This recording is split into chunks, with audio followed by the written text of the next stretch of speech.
हमारी पार्टी के नेता जो पार्टी के लिए लंबे समय से दिए गए गांव गांव चप्पे चप्पे में जाते होंगी, भाई खेमाराम जी, राकेश जी, चंद्रराम जी और अभी जी का जोशीला भाषण आपने सुना। ऐसी आपकी लोक लाडली नेता संतोष जी, जिन्होंने खेल की दुनिया में हिंदुस्तान का नाम किया, गरीब की झोपड़ी में जन्म लेकर जिस व्यक्ति ने 3 बार खेल के अंदर भारत को सफलताएं दिलाई, ऐसे हमारे लोकसभा के प्रत्याशी जिनका जज्बाती भाषण, सच्चे भाषण आपने सुना, देवेंद्र जी मंच पर विराजे, पार्टी के सभी मंडल अध्यक्ष, जनप्रतिनिधिगण और सभागृह में उपस्थित जिन कार्यकर्ताओं से परिवार तुल्य संबंध रहे इन वर्षों में, जिन कार्यकर्ताओं से गली में, गांव में, सम्मेलन में, चूरू में कहीं कहीं मुलाकात होती रही, ऐसे मेरे सभी मोतियों से मेरे कार्यकर्ता बंधुओं और मित्रों, मैं जब मंच की ओर बढ़ रहा था तो मैं सोच रहा था कि भाषण की आवश्यकता इसलिए नहीं, जो चीज मैं कहने आया था जिसका सहारे की है, जो बात संतोष ने अपने भाषण में कह डाली, ना रुकेंगे ना झुकेंगे, आपके हक हकूक के लिए संघर्ष करते रहेंगे, कार्यकर्ताओं को मान और सम्मान देंगे, कार्यकर्ताओं की आवाज बनते रहेंगे। ये शब्द जब मेरे कानों में गूंज रहे थे तो मैं कह रहा था भाषण का साथ तो संतोष बोल के चली गई। भाइयों, आपके मन में जो दर्द है, विधानसभा के चुनाव में अगर 1500-1600 वोट, एक ग्राम पंचायत में अगर 30-30 वोट और ज्यादा आ जाते, 40-40 वोट और ज्यादा आ जाते, हम जो लोग यहां बैठे हैं और अपने साथ अगर 3-4 लोगों को और बनाकर मतदान सूची पर मतदाता केंद्र पर ले जाते, तो आज आपके बीच में बैठी संतोष हमारे मन का संतोष बनती राजस्थान की सरकार में हुकूमत में आपने इस डर और जज्बे के साथ लोकसभा में काम किया और लोकसभा में आपकी बदौलत, जिस तरह देवेंद्र जी कहते हैं, भाला उस रिकॉर्ड की रेखा के नजदीक, उस पार नहीं पहुंचा पर नजदीक पहुंच गया। 1700-1800 वोटों का मात्र अंतर रहा। ये इस बात का द्योतक है कि कार्यकर्ता जो गांव में बैठा है, शहर में बैठा है, पंचनिष्ठाओं के साथ जुड़ा है, भारतीय जनता पार्टी का कार्यकर्ता एक मिशन के साथ काम करता है, एक सिद्धांत के साथ है। ये परिणाम ये कह रहे हैं कि कार्यकर्ताओं की जनता के अंदर और जनता के कार्यकर्ताओं में आज भी रास्ता बरकरार है। भाइयों, इस लोकसभा के चुनाव में अभी जो बात चल रही थी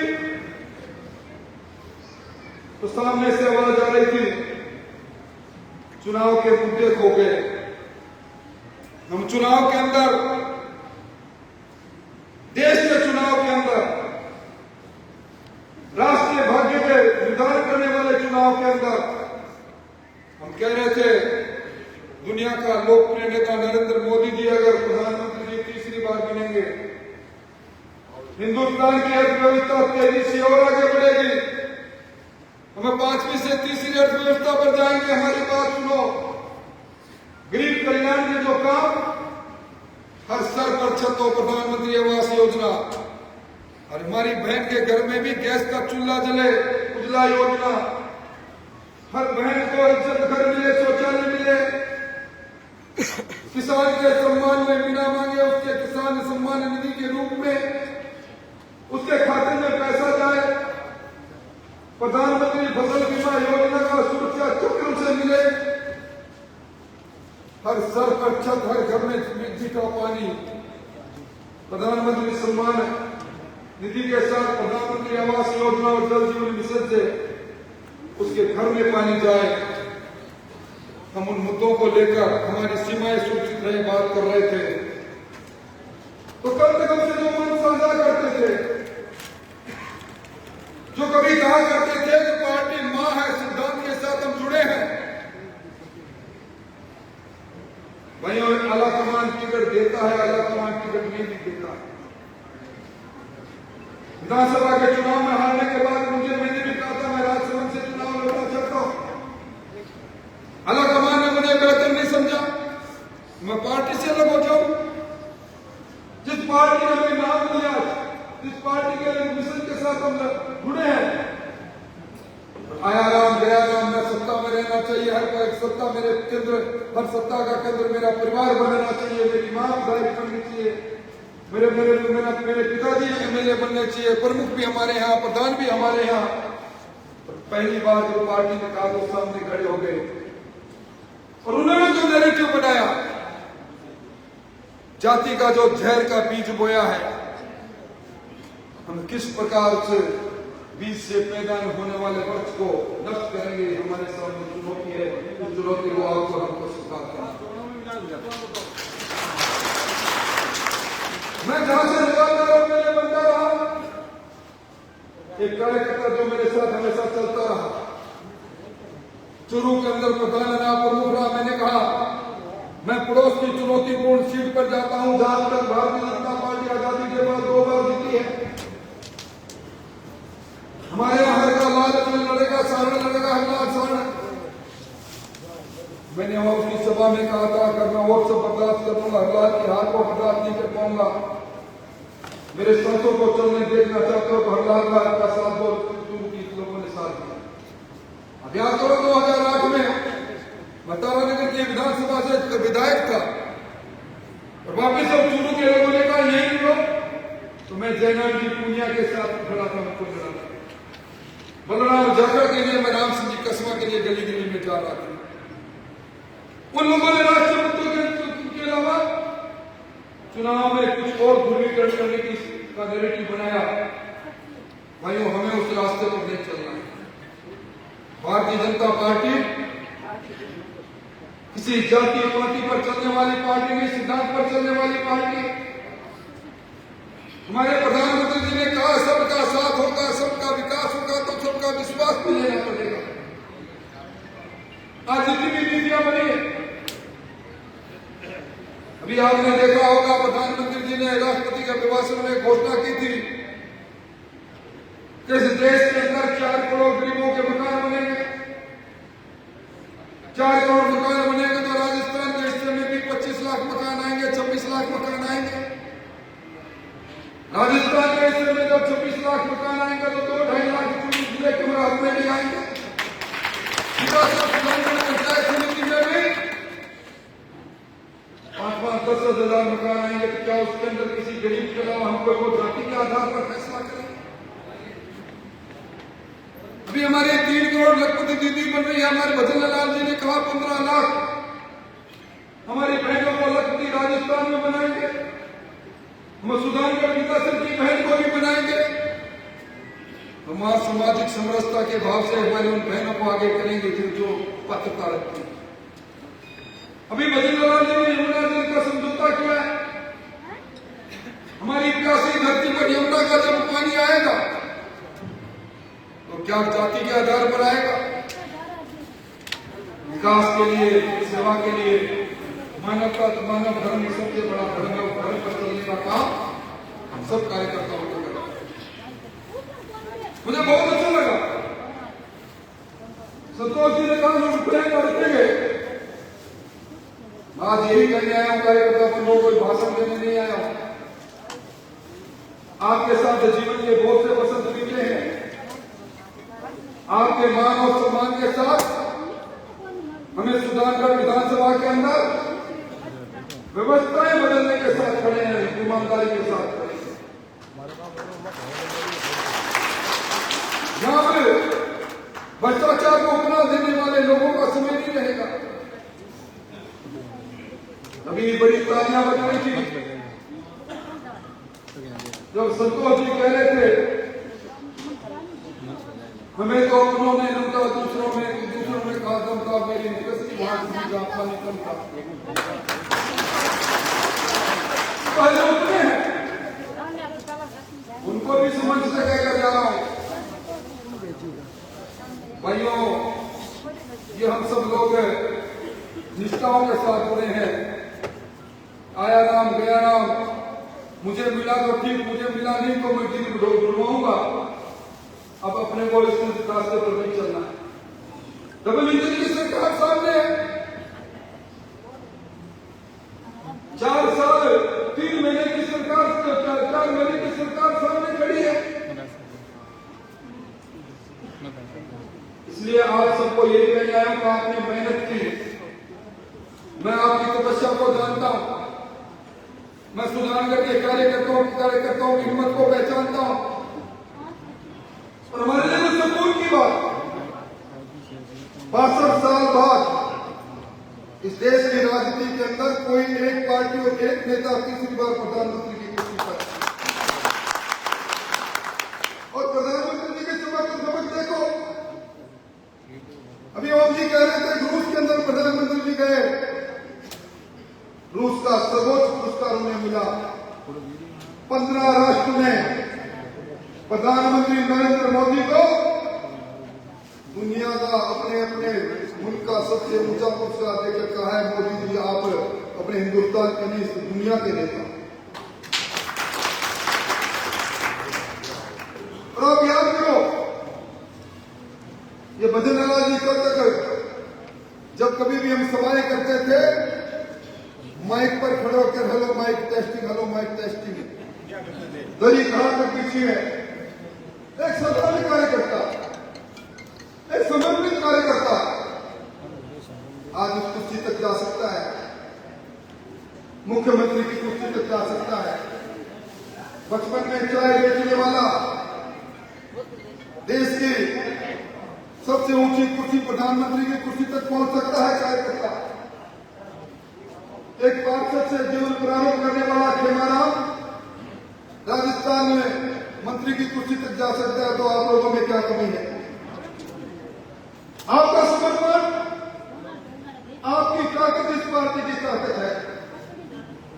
हम सब लोग राष्ट्र उत्थान के जुड़े हैं, गरीब के उत्थान के लिए जुड़े हैं, एक मिशन के साथ जुड़े हैं। इसलिए भाइयों, आपने हम सब ने कोशिश की थी झूठ और लूट की सरकार की विदाई करने में, हमने कामयाबी हासिल की। वो सरकार जो नौजवानों के अरमानों के साथ खेलती थी, जिसने कर्जा माफी की बात को कहकर किसानों को आत्महत्या के लिए मजबूर किया, आज उस सरकार की विदाई करने के लिए आप गली में, मोहल्ले में और सड़क पर निकले थे। वो हमने अपना मकसद पूरा किया। हमारा दूसरा मकसद था दुनिया का सबसे लोकप्रिय नेता तीसरी बार प्रधानमंत्री बने, हमने उसका मकसद भी पूरा किया। और आपने अभी हमारी सरकार के बारे में सुना, भजन लाल जी के पहले बजट के अंदर किसान और किसानी पर 96,000 करोड़ रुपए खर्च होंगे। ये पैसा जो वहां से निकलेगा, ये पैसा आपके खेत तक जाए, वो तब जाएगा जब हम सब लोग तेरा मेरा की बात को खत्म करके हम की बात करें, सहकार की बात करें, एक सबके लिए और सब एक के लिए की बात करें। हो गया सब कुछ, एक मौका और उनको दें जो कल तक पार्टी में तो थे और मुंह में राम था, कहीं बगल में छुरी लेकर में घूम रहे थे। भाइयों, वो आपने साधु जी की वो कहानी सुनी होगी, एक साधु नदी में जा रहे थे, किश्ती में जा रहे थे, उनकी नजर पड़ी एक बिच्छू नहरों के गोते के साथ डूब रहा था। उसने महावर को कहा, एक बार किश्ती को धीमा करो, मुझे कुछ दिखाई दे रहा है। साधु ने बिच्छू के डूबने पर नीचे अकेले ले जाई, थोड़ा ऊंचा किया और बिच्छू ने डक मार दिया। झटके से अकेले नीचे गए। फिर वो बिच्छू फिर डूबने लगा। साधु का मन फिर तपस्वी मन ने कहा, नहीं, इसको जीव को बचाना है। 3 बार डर लगने के बाद उनके साथ यात्रा करने वालों ने कहा, महाराज क्या कर रहे हो, महात्मा क्या कर रहे हो? उन्होंने कहा, इनका स्वभाव रंग मारना, मेरा स्वभाव जीव को बचाना है।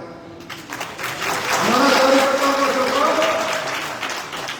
पार्टी की नीति पर चलकर अब गांव की सरकार बनाने का है।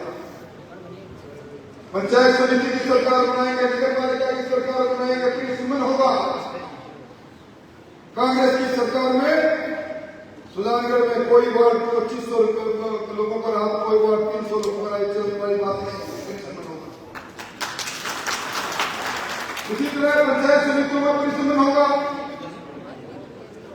आप लोगों को कभी 1 सौगात मिली है बाईपास की, कोई गांव मंजूर नहीं रहेगा। 5 साल में 60,000 करोड़ रुपए भजन लाल जी सड़कों पर खर्च कर रहे हैं। एक राजनीतिक गांव इस सुजानगढ़ विकासन में नहीं बचेगा जो सड़क के साथ नहीं जुड़ा है। हर गांव में हर घर तक पानी पहुंचे। 25 लाख घरों में पानी पहुंचाने के लिए 15,000 करोड़ रुपए 1 साल में खर्च करेगी बद्रीलाल जी की सरकार। 23,000 करोड़ रुपए 0 इंटरेस्ट पर बिना ब्याज के किसान को फसली ऋण मिलेगा। छोटी बातें नहीं है। हमारी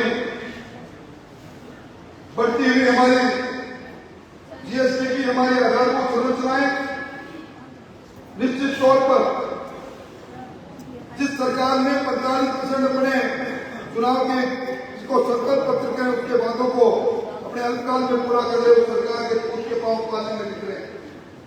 इसलिए भाइयों, मैं तो यही कहने आया हूं और मैं संतोष जी को भी कहूंगा, मंच के नेताओं को भी कहूंगा, आप भी सुजानगढ़ के अंदर एक छोटी कोर कमेटी बनाओ। इन कार्यकर्ताओं की मुख्य बातें, तू भी सही है, तू भी गलत नहीं, इसको छोड़कर, हाँ तू सही है, तेरा मार्ग सही है, तेरे साथ हम चलेंगे, ये कहने की संतोष हिम्मत उठाओ।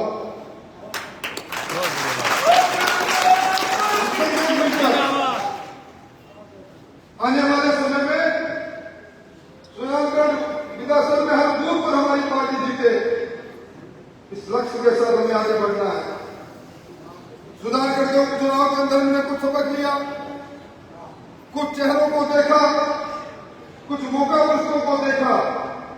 विधानसभा के चुनाव आए, सभा के चुनाव आए, हमने फिर लोगों को देखा पड़ता।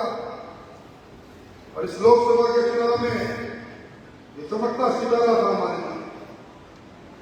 देश और दुनिया में हमारा चुनाव का नाम करने वाला व्यक्ति था। प्रधानमंत्री जी ने कहा, दिल्ली में नरेंद्र और चूरू में देवेंद्र, हम उसके बाद भी समझ नहीं पाए। इसलिए भाई हम कल का खुला शाम को खड़ा जाए तो खुला नहीं कहलाता। मैं तो आपको यही कहने आया हूं, इन धमनियों में जब तक रक्त दौड़ेगा कि हमारे प्रमाणिक कार्यकर्ताओं के वजूद के लिए, उनके अस्तित्व के लिए, उनके मान के लिए, उनके सम्मान के लिए, उनकी रक्षा करने का कर्तव्य मेरे से मंच पर बैठे सारे लोगों का है। हम में से कोई छोटा नहीं, कोई बड़ा नहीं, सबसे बड़ा लोकतंत्र कार्यकर्ता है। आप कार्यकर्ता हो, हम कार्यकर्ता हैं, हम सब कार्यकर्ता हैं, हम एक परिवार के हैं, एक परिवार के हैं। तो फिर कल की बात पुरानी नए दौर में लिखेंगे, हम फिर से नई पुरानी कहानी सब मिलकर काम करेंगे। आज तक लोगों ने अपने जज्बातों के साथ कुछ पत्र दिया, उन पर भी कार्रवाई करेंगे। और मैं फिर कहते जा रहा हूं, मंच पर जो लोग बैठे हैं, हमारे पूर्व जिलाध्यक्ष भी बैठे हैं, मैं आपको भी कह रहा हूं, आप धर्मवीर जी कार्यकर्ताओं की छोटी कमेटी बनाकर, छोटा कोर ग्रुप बनाकर, कुछ गांव के लोगों को लो, कुछ शहर के लोगों को लो, सब अलग अलग वर्गों के लोगों को लो, 10 आदमी 20 आदमी नए पुराने मिलकर फैसला करना चालू करो। फैसला करके हमारे पास आओ। अमुक अधिकारी भ्रष्टाचार में लिप्त है, इसकी रवानगी होनी चाहिए। ये सेवा करने वाला अधिकारी है, इसकी रक्षा होनी चाहिए। ये अधिकारी है जो भ्रष्टाचार की कीमत को चाहता है, इन सब कीमतों को कम करने के लिए आपके साथ ये जिले का नेतृत्व, गेहूं से लेकर बसंत से लेकर जमुना से लेकर वसुंधरा से लेकर ये छापुर का इंसान खड़ा मिलेगा। आपके फर्श में राजनीति